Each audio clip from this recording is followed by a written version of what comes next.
Good morning, everybody. I want to start by reading something I saw in a coffee cup this morning, and there's a lot of wisdom on coffee cups, I find, and definitely does hold a good thing that I take advantage of every morning is coffee. But this one had a nice saying on it titled Service.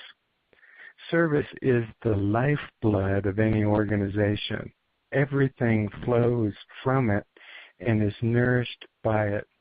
Customer service is not a department, it's an attitude.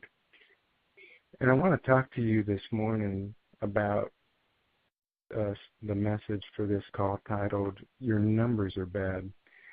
A lot of us have dealer principals or general managers that are involved in 20 groups or not, but they come back from a 20 group and they walk back into the service manager or the parts manager or whatever department that they took a beating for in the meeting, and they say, your numbers are bad.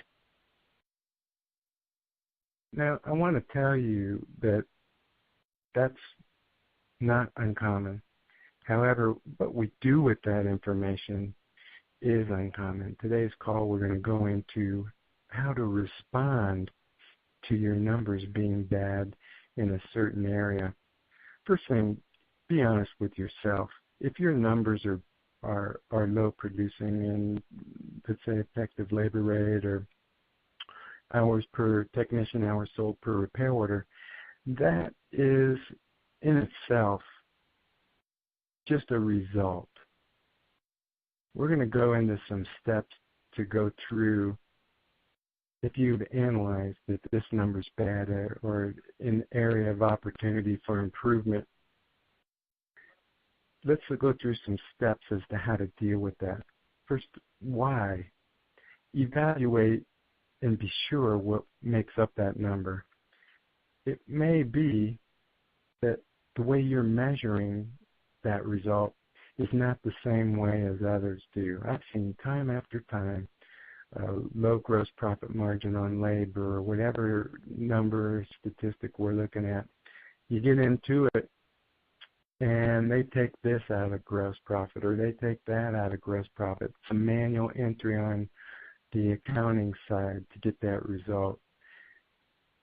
Be sure you're measuring the same way as others. Second thing I'd like you to do is study options with an open mind. Many times where we get that kind of a kickback, someone critiquing our results, we go into a defensive posture mode, and I'm going to tell you that's not productive. Instead, seek out the way others are doing it that are doing it well. Ask what other dealerships are doing on a certain result. Could be to take some phone contacts or some friends in the industry or consultants for that matter. I know that I've answered many questions and it's not a cost thing. It's a contact thing. You want to discuss numbers or an issue, a specific issue at your dealership. You'll find industry professionals more than eager to assist or provide some information for you as to what is the best way to attack your concern. Understand that every result, no matter what it is, every result is process driven. It can be a good result or a bad result. It can be a good process or a bad process. But every result is process driven. Identify with concrete certainty what processes are best practice in getting the results you desire. Once you've done that homework, at this point in time, it's time to involve your team. Set a goal together and a date to start the processes that what you need to do to achieve it. And part of that is measuring it. So when in this, have the same way as you measure it. It's this number right now. we're going to take the following actions with the hope of attaining this improvement result. And we're going to start that practice immediately. Measure the results and share them with your team.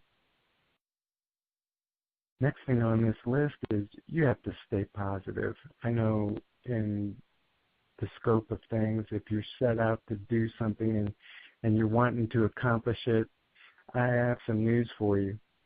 There's going to be obstacles. There's going to be the deterrents thrown on it. And times where it isn't working. You're going to question the process quickly or the results. You have to stay positive. Attitude is the key to everything we do. When you set out on a process driven and you're going for a certain result, a positive attitude will help you achieve it. Just this morning I'm at a new account and going through and I'm talking to the advisors. I saw one advisor with just outstanding performance. Walked up to him this morning, shook his hand, and expressed what a wonderful job I think he's doing. Customer care, I observed, was incredible. Yeah, not saying you're perfect, but I am definitely impressed with what you've accomplished and where you are right now. You should have seen the look on this guy's face, lit up like a light bulb turning on. He thanked me sincerely several times for noticing the consistent, solid effort that he puts forth. You can spread a positive attitude by acknowledging performers in your team that are doing well. Express to them the gratitude and the fact. Let them know you're looking and you appreciate it and you care. In all of these processes and all of the results we want to do, and when we're evaluating, your numbers are bad. And how can we improve? One thing sometimes gets lost. And I want you to understand this. Never lose focus on your customer. It is all about customer care, period. If we do something that's detrimental to the customer, we lose. What is best for the customer will always be best for the dealership. But wait a minute, Rob, so shouldn't I give everything away? That's best for the customer. Why charge him for anything? Just give it away. If your brain went there when I started talking about customer care, your numbers are bad. I promise you. Customer is the only reason for our existence. Without the customer, we have nothing. All of your processes, all of your goals, all of your numbers, all of your performance results, base them on solid customer care, and your growth will be assured.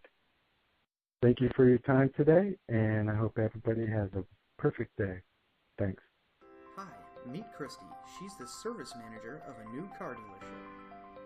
She has been looking for ways to improve her knowledge of fixed operations, but she is just not sure where to look. There are so many options these days. Christy needs a newsletter that gives her insights into today's competitive fixed operations world. She has decided to get the Fixed Performance newsletter because it comes directly to her email each and every month with no cost whatsoever. Not only does this newsletter give her the insights she's been looking for, but it also has real-life experiences in car dealerships all over North America. Now Christy has turned these stories into mandatory practices in her service department. So let me ask you, what are you waiting for? Subscribe to the Fixed Performance newsletter today. Fixed Performance, where we have total commitment to your team's excellence.